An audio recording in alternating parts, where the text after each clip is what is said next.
Thank you, Oliver, and I'm particularly grateful to Mihkel, and I'm hoping that your presentation will somehow be compulsory to all the politicians that I've had to brief on cybersecurity of elections, because once they understand their opponents don't really benefit, I find that my brief becomes a lot easier. And I'll talk about a couple things quickly, and then I also understand that I'm the last thing between you and the discussion. That's the last thing between you and dinner after what already has been a long weekend. I'll talk about what the operational picture of Estonian cybersecurity has been like in the last year, and whether elections and defending elections is business as usual. And I'll talk about how the Estonian society protects its data and systems and their confidentiality, integrity, and availability in cyberspace. And again, how elections is just one of the many thousands of services for which we do that. So here's first for the scary news. In last year, the Estonian Computer Emergency Response Team, so the operational defenders of Estonian cyberspace, received about 27,000 notifications of events. Out of those events, about 1 in 10 were events that had an impact, what in our legislation we call incidents. In other words, something that had an impact again on the either availability of systems, a connection was down, a system was down. In most extreme of cases, the digital identity scheme was down for a couple hours once last year. On confidentiality, which is basically a data leak, or potentially on integrity, which is a type of attack we've really not seen, but that I'm increasingly cautious about. To break it down, those about 2,600 incidents break down the largest part of it is phishing. And those, in turn, are in two very distinct camps. A large minority of phishing is what you're used to. It's your typical, so to say, digital Nigerian letter. It walks like a fake, it swims like a fake, and it quacks like a fake. However, what we are increasingly saying is very well designed and custom-made spear phishing of particular, usually either executives of private corporations, decision makers in the political and civil service sectors. And those tend to mimic, and often very well mimic, formats that those particular people are used to receiving. Whether it's a European Union notification, whether it's some sort of a link that you're used to clicking because that's where you go to make your opinions heard.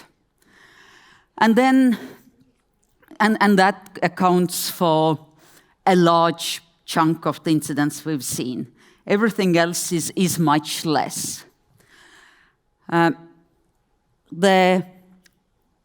Another sort of bad truth or terrible truth about cyber attacks is that deterrence doesn't work.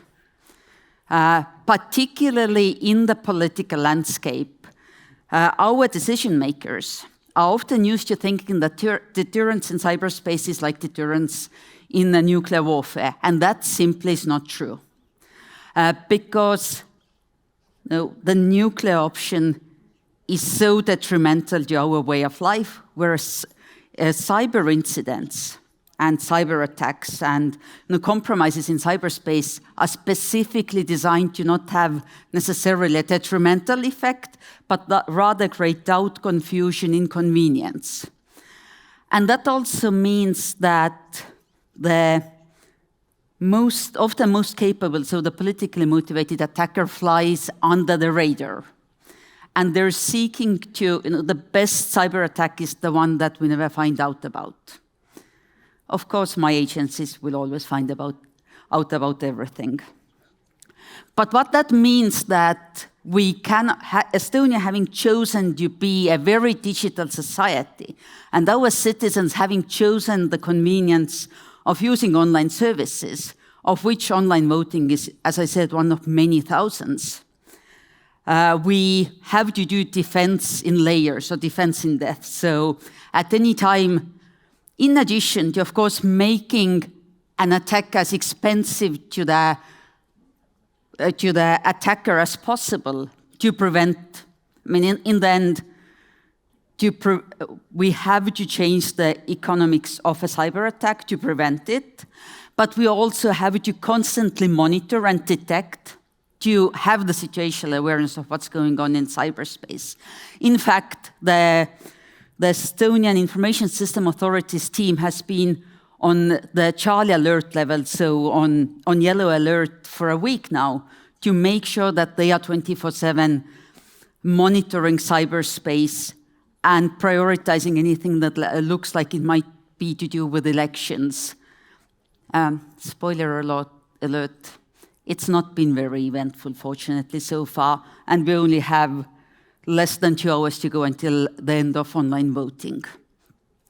So that means that regardless of what the digital service is, whether it's the population registry that has to be, that has to meet a high availability requirement 24/7, 365 days a year, or whether it's elections, which is a very specific process where you're only really required to be on high availability for about a week in maybe 18 months or so. Your cybersecurity has to be driven because of the multitude of types of attacks and because of inability to deter attacks. You have to be risk-driven in how you make decisions. Secondly, it also means that the information security measures have to be proportionate to the attack vector or the value of the asset you're protecting, which then with elections means that given the centrality of elections to a functioning liberal or at least representative democracy, we take election security incredibly seriously. And we've applied a number of central measures that the Information System Authority provides in terms of intrusion prevention, in terms of denial of service,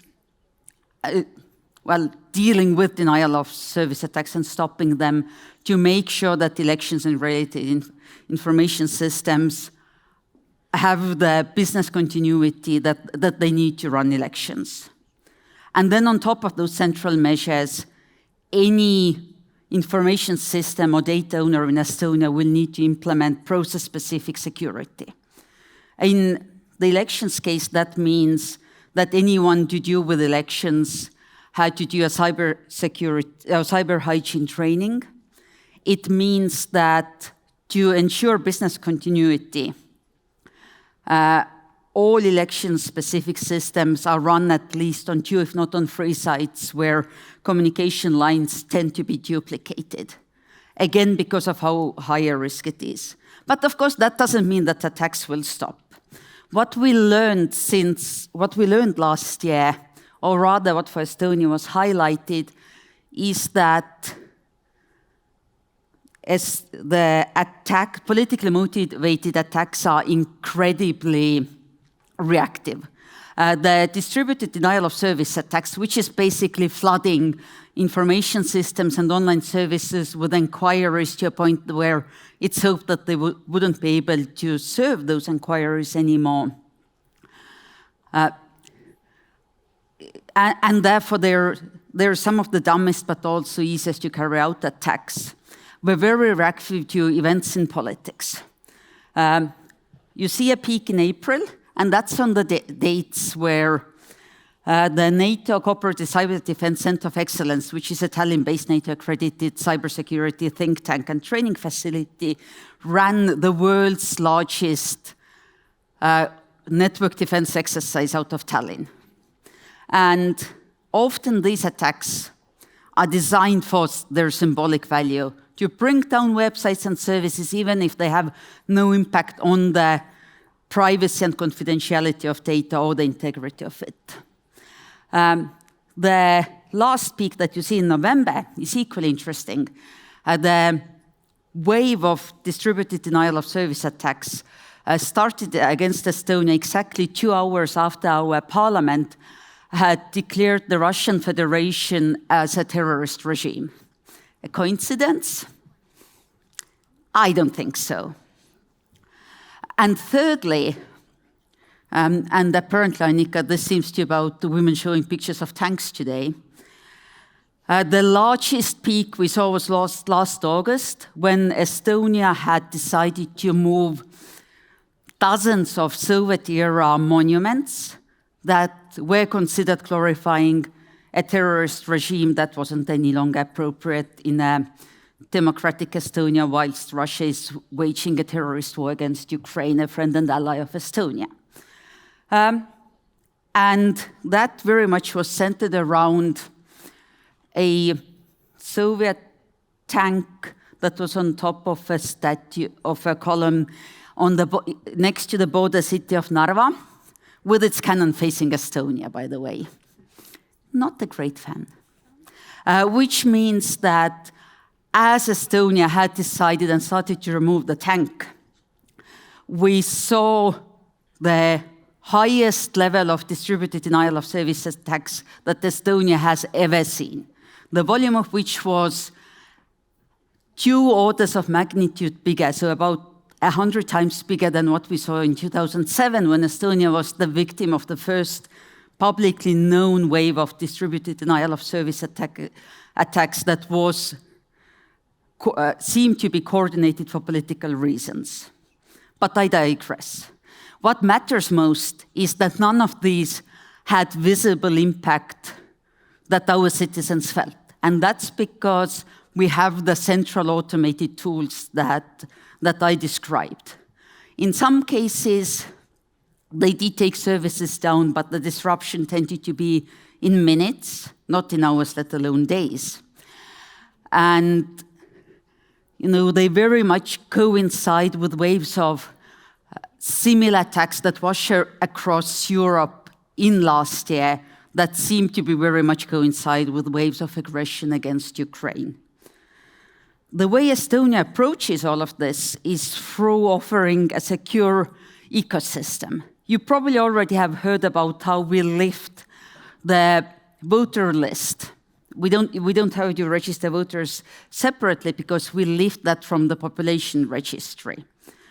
Estonian voters, and you'll hear a lot more about that tomorrow, can vote online mimicking a double envelope postal voting system using their government-backed secure digital identity. That's either a card, so a pin and chip solution, or a crypto SIM card on your phone, again, a pin and chip solution, where your digital signature forms the outer digital envelope, again mimicking the postal voting system. And why that matters is that for the central, important, essential services of government and otherwise, we're not doing security separately or in isolation or in a silo, but rather we're providing these secure central tools that allow for the ecosystem to grow, which in turn, going back to the previous presentation, has grown trust. I mean, listen, elections, A, are not where you experiment with technology. B, elections, as much as any of us would love that to not be true, are not what builds habit of citizens. You cannot introduce a digital solution that citizens will only use to vote. By the time next elections come around, they would have forgotten. Which means that Estonians have really learned to trust the digital identity scheme, for example, because they use it for banking, they use it for medical prescriptions, they use it to check on their children's grades, they use it to sign and really do anything except for marry and divorce, the latter of which my ex-husband found out to do his distress, having already married me. So it's an ecosystem approach. And why that matters to elections is that none of this for a citizen is election specific, but rather it's this whole ecosystem of services that citizens are used to deal with. The one thing that is election specific, of course, is voting, including internet voting. And I found this sort of graphic to be very useful in understanding how to manage risks on elections. Because as an election management body, as an election organizer, or as an election technologist, you have to start at the very center of these concentric circles. You have to first secure the vote, because if the integrity and the security and privacy of the votes isn't met, then the rest of it is pretty meaningless, at least in a democratic society. And no, I'd like to highlight that everything we're talking about today is a luxury problem in that it is a democracy problem. None of this matters in a totalitarian society. As Estonians and our friends from this region probably know more acutely than those more fortunate in history. And so as an election organizer, in terms of securing your technology and managing risks in a comprehensive manner, you have to move from the outside in.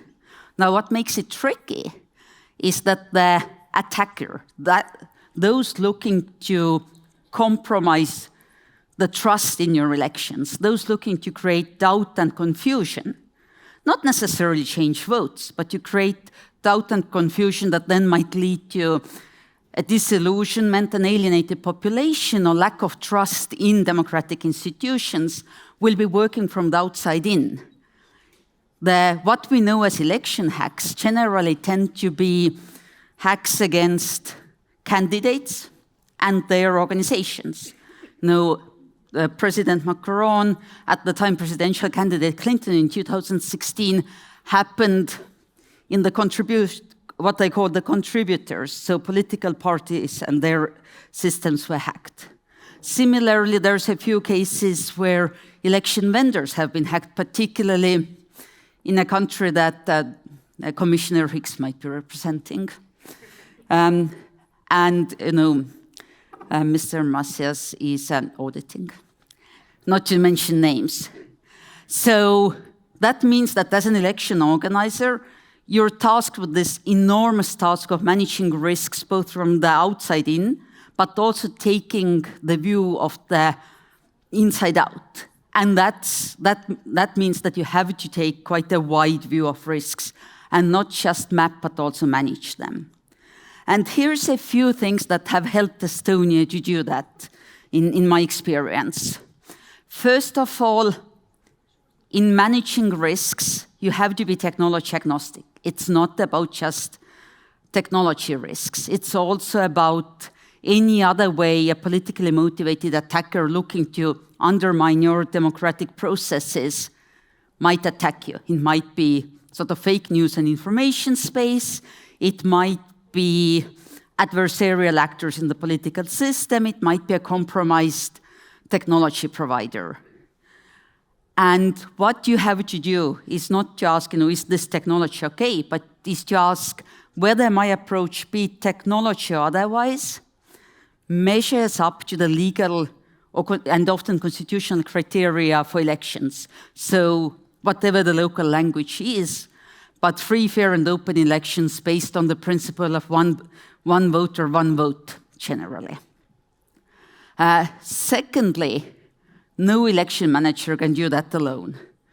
As someone responsible for the security of our digital ecosystem, as much as I would like the election management body in Estonia to have the best cryptographers and the best security architects, none of us can afford to have them doing something that only is live and active for a week, once a year or so.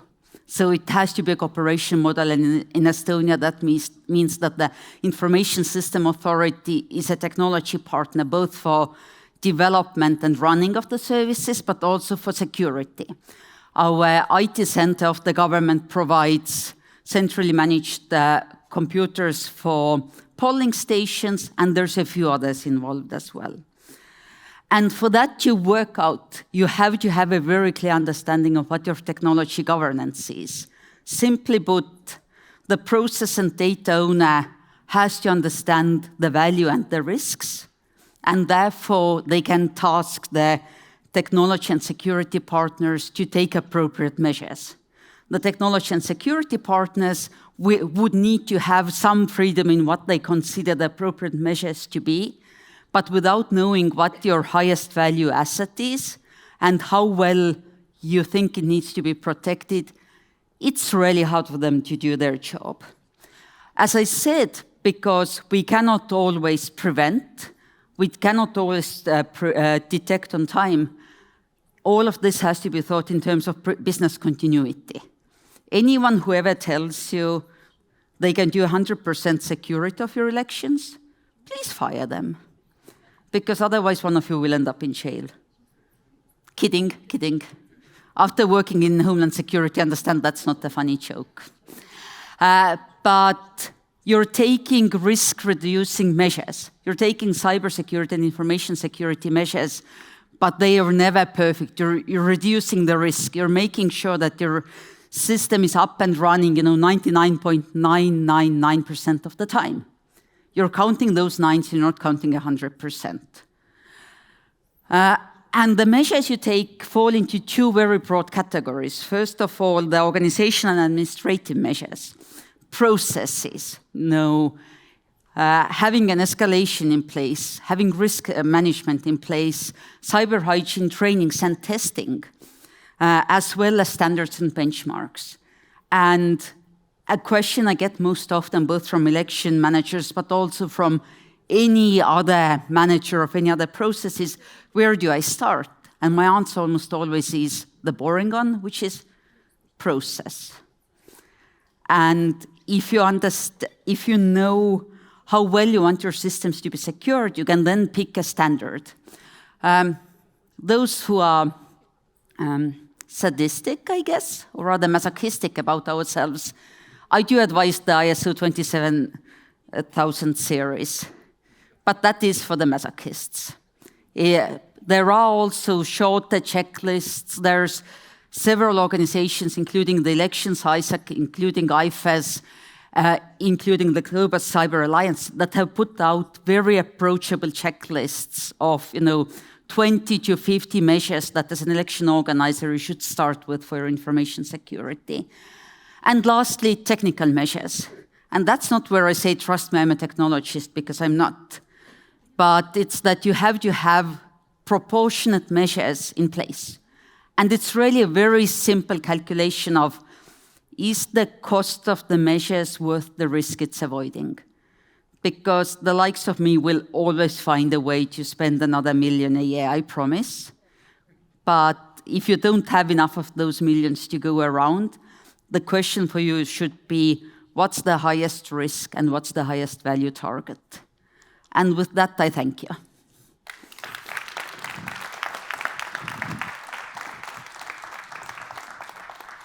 Thank you, Liisa. Questions?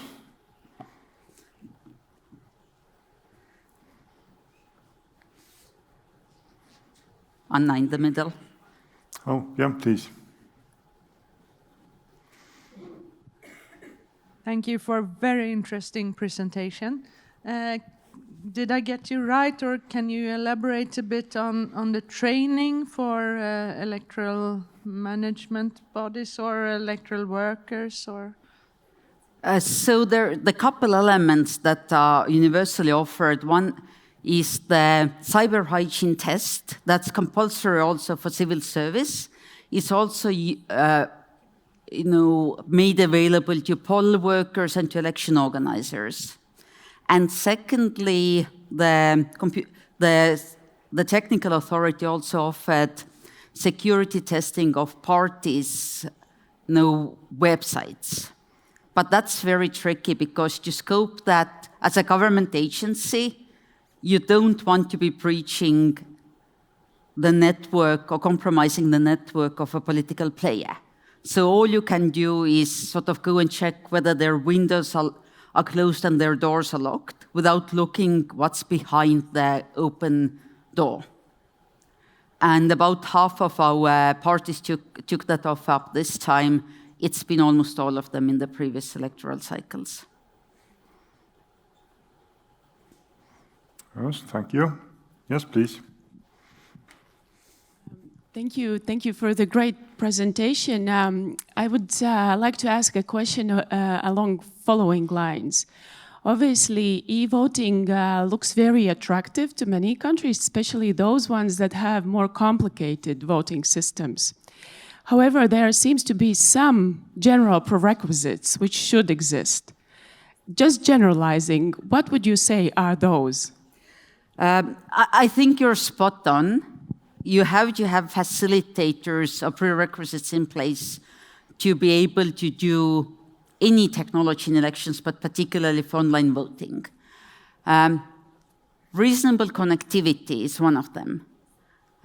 Then some sort of a digital ecosystem is second. As I said, elections should not be where your citizens learn digital governance. They will not learn it, and you will not know how to do it. And thirdly, at least digital identity. You can do without the population registry, even though it's incredibly convenient. And you can do without the government interoperability platform, which is the Estonian X-Road. But you cannot do without identity. And that's tricky. Doing identity in elections is tricky because, as we know, not all democratic nations require presentation of identity documents when you go to vote. Now, when in the physical polling station, I could show up, and I know probably enough about Annika to claim to be her if there wasn't an identity requirement. So I could possibly corrupt one vote if there wasn't an identity requirement, and I knew your home address, date of birth, or whatever else is used to identify the voter. But if you transition online with that, then that compromise becomes scalable. So on the one hand, your online voting has to be on par with whatever requirements you have for voting in general. So if you don't have an identity requirement to vote, it's discriminatory to have an identity requirement to vote online or to vote in any way, because it's just another method. But if you don't have an identity requirement, then you open up a very wide attack sector. So I cannot see how you can do online voting without a secure identity ecosystem. So it's a broader and larger picture than just having internet voting introduced. Don't innovate with internet voting. Please don't. Yeah, okay. Don't. Yeah, I see a question there. Yeah, please. A great presentation, and with all the central things you do to secure the systems. But how do you secure the client side? How do you secure the computers and mobile phones and such for the voters? You can't, is the answer, which means that you make your technology not depend as little as possible dependent on the client side. If the person chooses to run a Chinese issued, not particularly secure technology on their home network, it's their choice. But that means that in Estonia's case, voting happens in a separate voting application, so that both the operating system, the connection, and also browser risks just don't apply, or at least don't apply as much. Thank you. Okay, maybe just to add to that even if your computer, well, it's not possible to vote by mobile devices. If your computer has some viruses or is corrupt, you can anyway check with an app in your mobile device whether your vote was reached into the central server, and was correct, was the same which you sent. Which is a really elegant piece of technology. And I apologize, but I'm really excited about. Basically, what happens is that your vote is signed into that double digital envelope with your digital signature.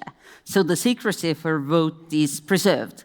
But then you need to be able to also verify it using a verification app. So as you vote, you're presented with a QR code, which is really not a QR code, but a cryptogram. And by using the verification app to read the cryptogram, you therefore get to read what was recorded outside, inside of your vote before it was signed off. And now Juha is really excited because I just gave a cryptography lecture. I'm sorry.